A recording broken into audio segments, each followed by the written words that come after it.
Muy buenos días, Juan Gabriel Tocatlián, Jorge Fontevecchia te saluda. ¿Qué interpretación podés hacer de estos primeros 2 días, de ayer y de hoy, del Ángelus, de la canonización de Mamantula, del abrazo de Milei con el Papa y luego de la duración, si estamos sobreinterpretando la extensa duración de la reunión entre el Papa y Milei hoy? Bueno, buen día.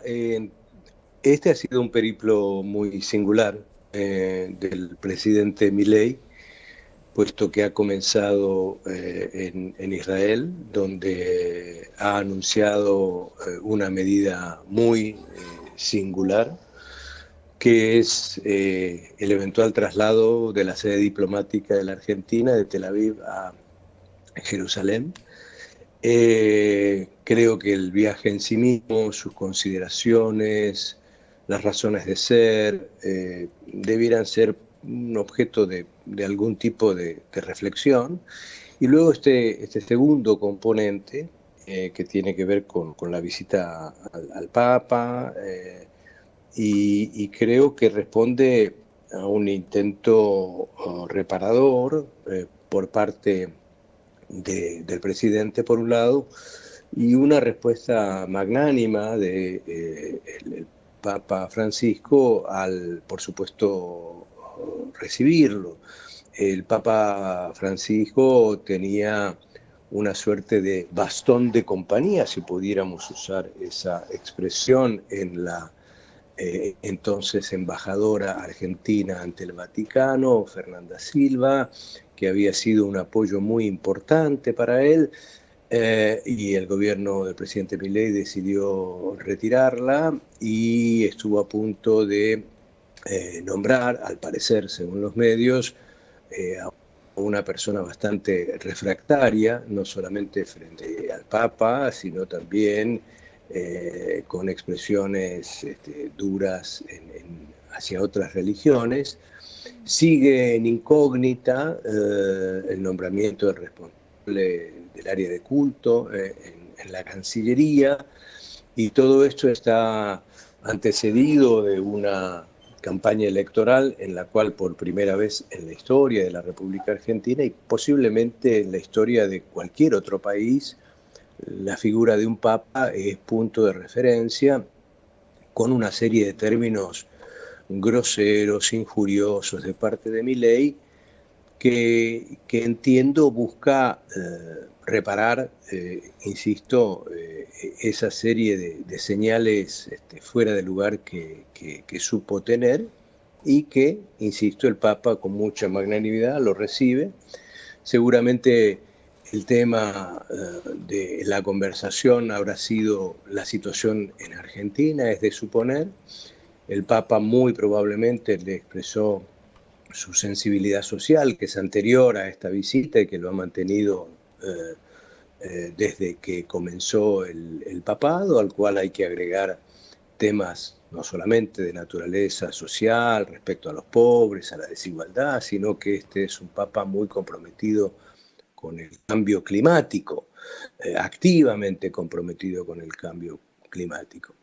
Y supongo yo que aquellos dos aspectos que ha mencionado en la campaña y a posteriori el presidente Milei, de que la justicia social es una forma de injusticia social y que en realidad, bueno, no existe tal cosa como el cambio climático, ojalá se vea persuadido al menos por las palabras del Papa. Juan, estamos de alguna manera sobreestimando los periodistas el rol político del Papa en Latinoamérica. Cuando él asume, estaba Obama de presidente de Estados Unidos y se producía el acercamiento a Cuba y la suposición de que un Papa latinoamericano venía a producir el mismo efecto que produjo el Papa polaco en Polonia y en toda Europa del Este. Yo conté alguna vez aquí en este programa que cuando entrevisté a Alex Walesa, él me dijo que el que hizo caer el muro de Berlín no fue solidaridad, es decir, el sindicato polaco que venció a la ex Unión Soviética, sino el Papa Juan Pablo II. Cuando llegó a Polonia, todos los comunistas se arrodillaron y hicieron la señal de la cruz, cuando hasta ese momento estaba prohibido hacerlo, como un gesto del pasado. ¿Es única la posibilidad política que tuvo Juan Pablo II en aquel momento, en aquellos años 80 y 90, y es imposible que un papa latinoamericano pueda tener el mismo efecto transformador en Latinoamérica? Yo diría sí que hubo una coincidencia fundamental con aquel momento histórico y particularmente marcado por el fuerte anticomunismo que había en Occidente y muy especialmente en Estados Unidos y muy particularmente en la administración del presidente Reagan y en la idea de revertir lo que se conocía como la expansión del comunismo y de la Unión Soviética a través de políticas que implicaban no solamente aspectos económicos, políticos, diplomáticos, psicológicos, sino también de creencias y conceptuales, y el papado en ese momento cumplió una especie de proa del anticomunismo de aquel momento. Hoy la situación, particularmente en Occidente, no es una en la cual los principales países de Occidente busquen al Papa para temas fundamentales. Respecto a la paz internacional, por ejemplo, no hay nada que altere el comportamiento de los principales actores hoy involucrados en guerras.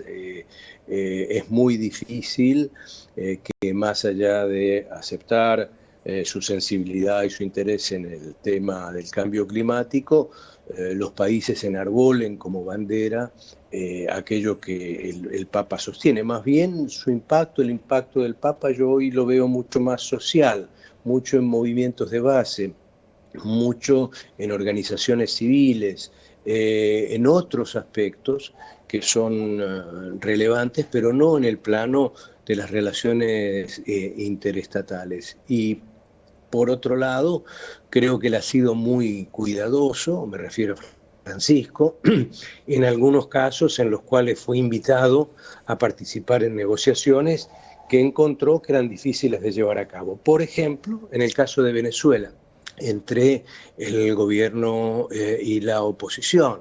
Hubo un primer intento de que ambas partes buscaran al Papa, pero ciertamente encontró el Vaticano que era introducirse en arenas movedizas y evitó ese compromiso. Tuvo un papel el Papa quizá muy importante en aquel momento en el cual el presidente Barack Obama había dicho que había una línea roja que el gobierno de Siria había traspasado con el uso de armas químicas y que estaba dispuesto a comenzar, si no un ataque o invasión, por lo menos una serie de represalias militares, y fue la voz del Papa la que trató de eludir, convertir a Siria en ese caso en otro foco de guerra y de conflictividad en Medio Oriente.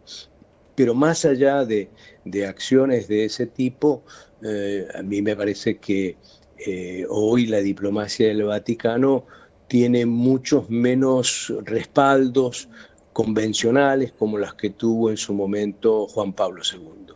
¿Imaginás algún grado de comparación que podría producir una visita del Papa Francisco a la Argentina de lo que produjo la de Juan Pablo II en Polonia y algún punto de comparación ya local, exclusivamente del país en el que el Papa tiene su nacionalidad?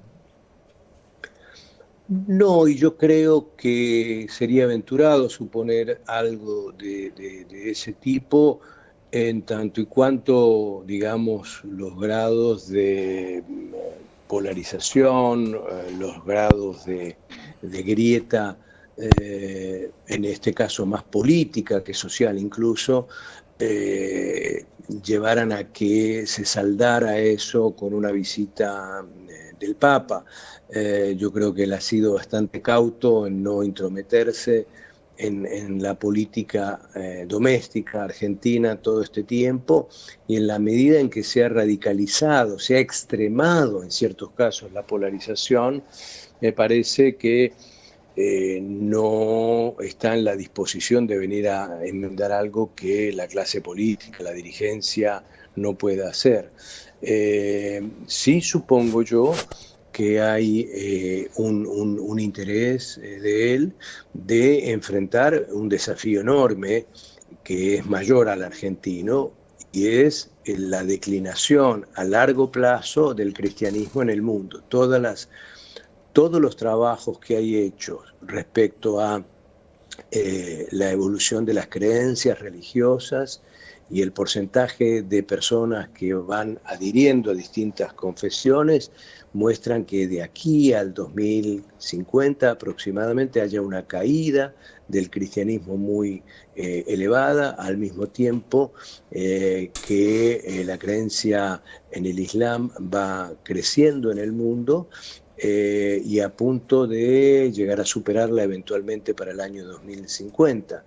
El cristianismo está perdiendo adhesiones no solamente en lo que antes era el tercer mundo y hoy es el sur global, sino también en países de Occidente desarrollado, y hay un avance también de los evangélicos frente a los católicos, que seguramente lo debe tener muy inquieto. Con lo cual conjeturo que un destino que él quisiera tener en sus próximos años es recuperar para el cristianismo un lugar de mayor reconocimiento y potencialmente de recuperación en materia de la adhesión religiosa de las personas. Juan, ¿te imaginas paralelamente cómo podría ser esa visita en la Argentina desde el punto de vista espiritual? ¿Crees que podría producir, no sé, un acercamiento, un reverdecer del catolicismo? ¿Cómo te imaginas una visita del Papa a la Argentina y si crees que finalmente se va a producir? Bueno, lo que estamos viendo en América Latina en su conjunto es un avance de las corrientes más evangelistas, y dentro de ellas algunas de las más, llamémosle así, militantes, con cada vez más eh, enraizamiento social y visibilidad política. Argentina comparativamente no vive un fenómeno de la misma magnitud que han vivido países como Guatemala o países como Brasil, o que viene viviendo países como Colombia. Sin lugar a dudas, desde ese punto de vista, digamos,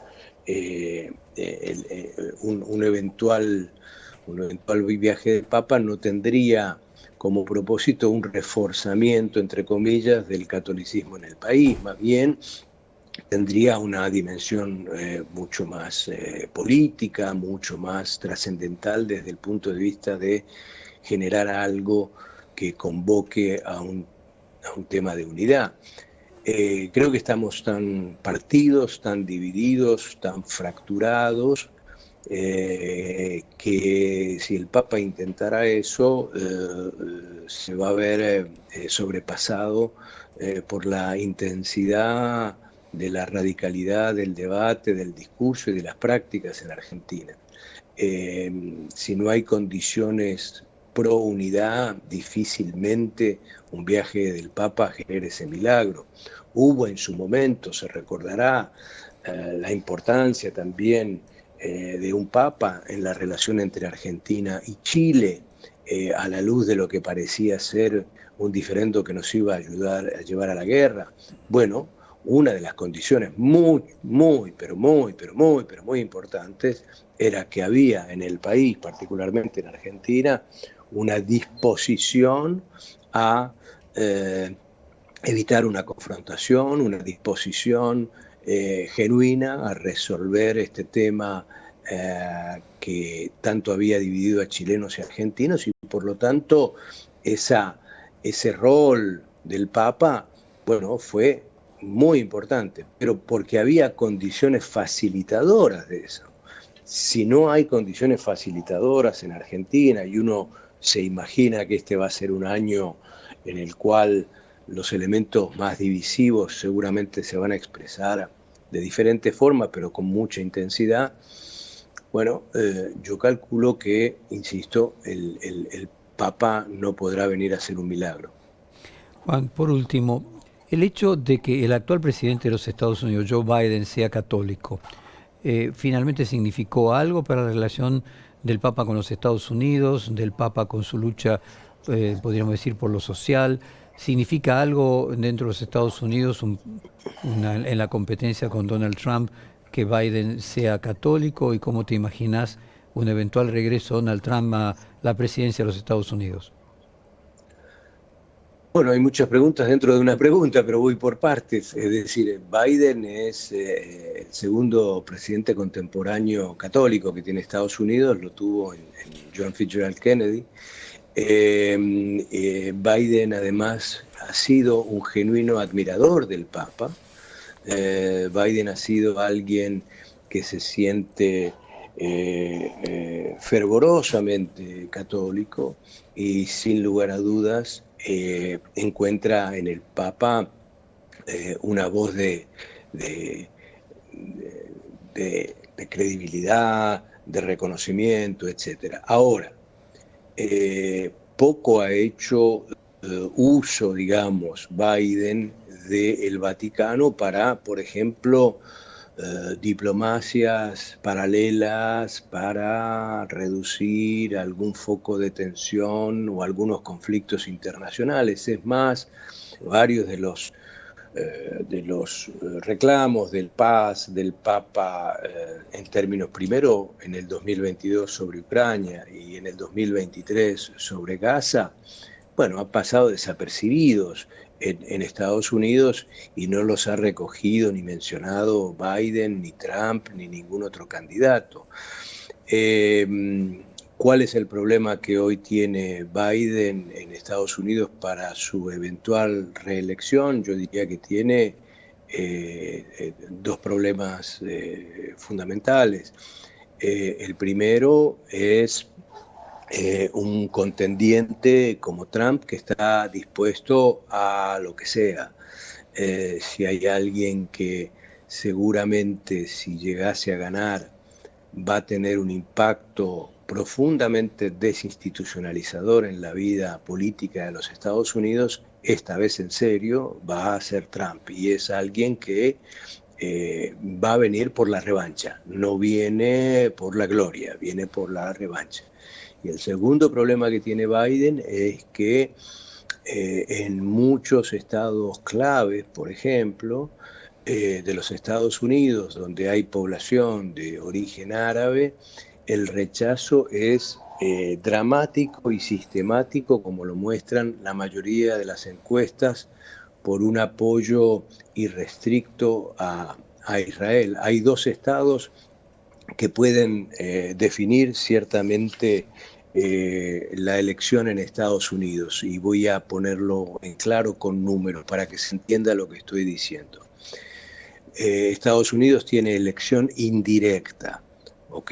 En ese sentido, es el colegio electoral el que elige finalmente el presidente. Biden en el 2020 tuvo 306 electores y Trump tuvo 232 electores.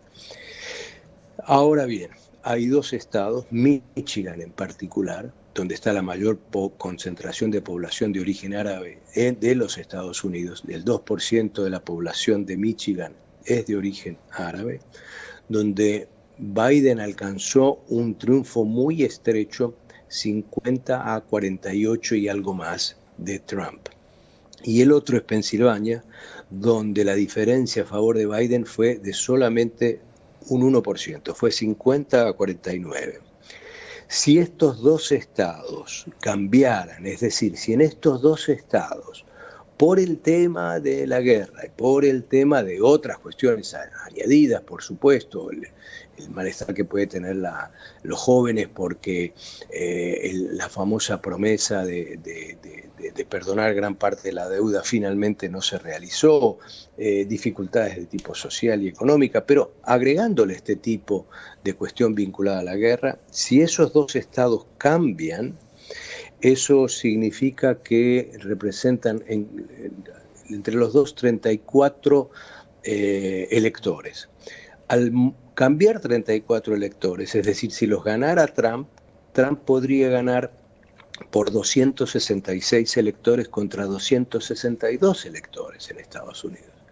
Así que me parece que el problema mayor de Biden no es recuperando o volviendo a mirar al Papa para encontrar un horizonte, un futuro, sino que su problema es interno y está vinculado a cuestiones que tienen que ver con su oponente y con las guerras en las cuales directa o indirectamente Estados Unidos ha estado activamente en respaldo de unos y en contra de otros.